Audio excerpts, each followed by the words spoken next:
President, you've been answered questions about whether you are moving closer, or you believe the U.S. is moving closer to striking Iranian nuclear facilities. Where's your mindset on that? I can't say that, right? You don't seriously think I'm going to answer that question? Will you strike the Iranian nuclear component? And what time exactly, sir? Sir, would you strike it? Would you please inform us so we can be there and watch?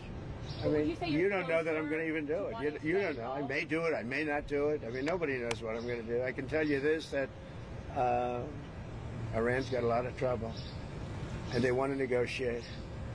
And I said, why didn't you negotiate with me before? All this death and destruction. Why didn't you negotiate? I said to the people, why didn't you negotiate with me 2 weeks ago? You could have done fine. You would have had a country. It's very sad to watch this. I mean, I've never seen anything like it. It's so, you know, everyone thought it was going to be the reverse. I didn't think so. And I was telling them, you got to do something. You got to negotiate. And at the end, last minute, they said, no, we're not going to do that, and they got hit. Remember 60 days, and then came the 60. 61 is going to become a very famous number. That was one hell of a hit. That first hit, that was one hell of a hit. Not sustainable, to be honest. That's where it ended. It ended on the first night. Yes. Is it too late, though? Do you think it's too late to now? Not really. Nothing's too late. The only thing too late is Powell. Powell's too late. Too late, Powell. Have the Iranians reached out to you, Mr. President? What? Have the Iranians reached out to you? Yes. And what did they say? I said it's very late. You know? I said it's very late to be talking.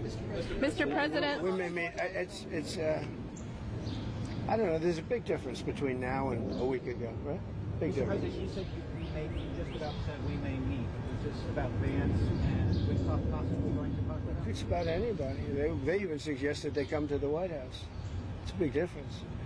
Yeah, but they've suggested that they come to the White House. That's, you know, courageous, but, you know, it's like not easy for them to do.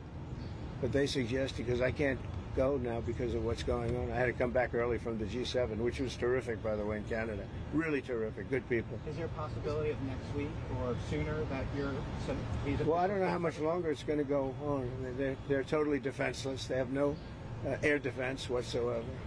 We've totally captured, you know, we've totally captured the air, Brian. Yeah, Mr. President, you've been fairly compassionate towards the Iranian people. I am. The human beings. I know a lot of people from Iran, from New York, from Washington, mostly from New York. They're incredible people. They're smart.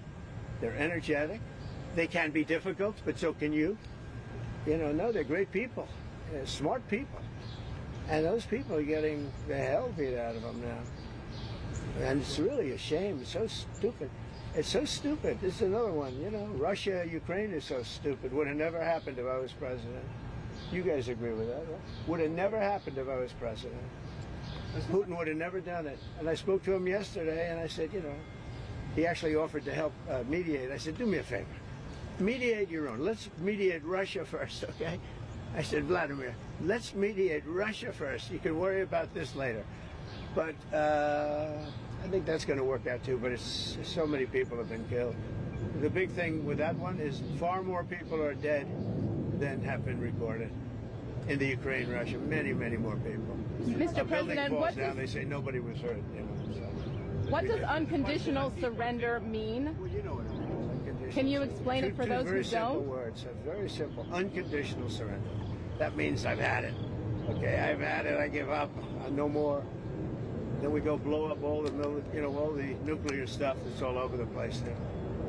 No, they had bad intentions. You know, for 40 years they've been saying death to America, death to Israel, death to anybody else that they didn't like. They were bullies. They were schoolyard bullies. And now they're not bullies anymore, but we'll see what happens. Look, nothing's finished until it's finished. You know, war is very complex. A lot of bad things can happen.